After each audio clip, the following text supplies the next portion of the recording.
There's been huge growth recently in the subgenre of dream pop. So many artists, specifically young musicians producing all of their own music themselves, have been trying to replicate this atmospheric sound that relies on sonic textures as much as melody. Creating a mood is more important than externalizing a memorable guitar riff.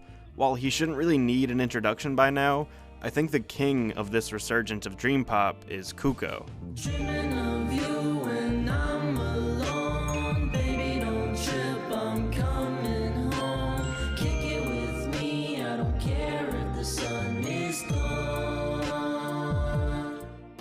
Cuco, whose real name is Omar Baños, is a 19-year-old Mexican-American musician from Hawthorne, California.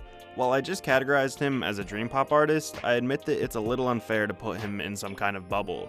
Throughout the projects he's released thus far, he's toyed with a few different genres and sounds. Being that Cuco is a solo artist, he's talked about how great it is to get an idea for a song and just make it. There's no bounds to his creativity. No one to argue with about what direction he should be going in, what style he should be pursuing, or specifically for this example, what genre his music should be. Some of his earlier stuff, like the song Could've on his 2016 project Heavy Trip EP, can be defined as much more of a lo-fi alternative rock sound. There's guitars with different effects on them, distorted vocals, and they all come together for a very DIY kind of atmosphere.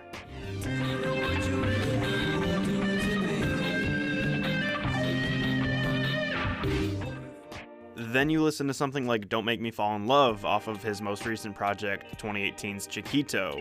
While it still encompasses the same do-it-yourself ethos, it's a pretty different vibe. The distorted, almost postmodern punk rock sound from Could've gets traded in for an upbeat, much more radio-friendly pop tune.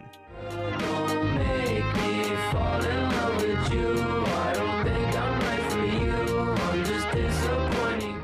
I love both of those tracks, but it just speaks to Cuco's creativity and versatility that he as a solo artist can jump so easily from one sound to another. And then when you listen to his most popular song of all time, Lover Is a Day, from 2016's Wanna Be With You, I think you can see something pretty amazing. But I'm okay as long as you keep me from going crazy. Maybe it's just me, but I feel like this song is a perfect blend of the different sounds Cuco has to offer, and maybe that's why it has millions upon millions of streams on multiple platforms. Lover Is a Day has a little bit of everything. These extremely moody organs, laid-back percussion, dreamlike horns, and Cuco's hypnotic voice. This song requires a million different labels. It's this indie psychedelic alternative neo-synthwave that, if you were gonna ask me, I think is best described as dream pop.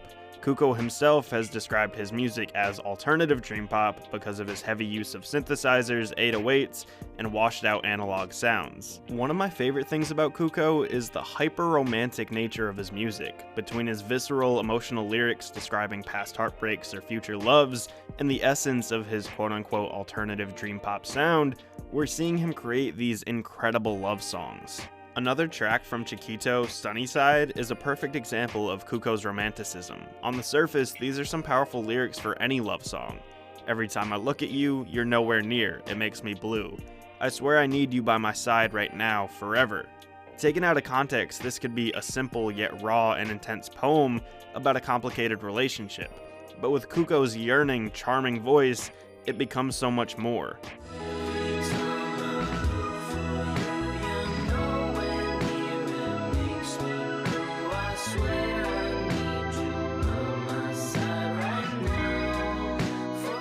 In a few interviews, he's discussed where he thinks he found the inspiration for his romantic side. Growing up, his parents often played him traditional Mexican music.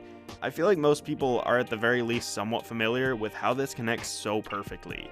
Extremely meaningful, intimate, slow Latin ballads have been popular for decades. Finding widespread popularity as early as the 1950s and peaking in the 1970s, it's easy to see how songs like Jose Jose's Lo Pasado Pasado would influence Cuco's passionate, tender, and sentimental nature.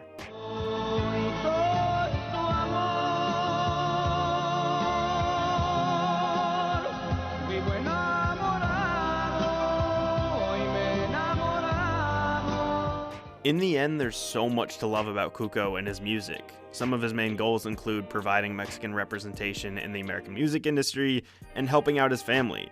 It took some time for him to prove that music could be a viable career in the first place, but I'm pretty sure his parents are more than satisfied with his success at this point in his career. I briefly touched on them before, but Cuco has 4 major projects out now that all deserve a listen. From his beginnings in the Heavy Trip EP and Wanna Be With You, to Songs For You and Chiquito, he keeps putting out genre-bending, raw, and fantastic music. His breakthrough has happened pretty fast, and I really hope to see him continue to grow from here.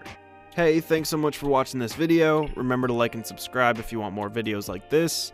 If you want to follow my social media, the links are down below. You can also donate to my Patreon, help the show, and get some cool rewards if you click the link on the screen. And I sell merch at tpublic.com/user/alfomedia. Thanks for watching, and always forward.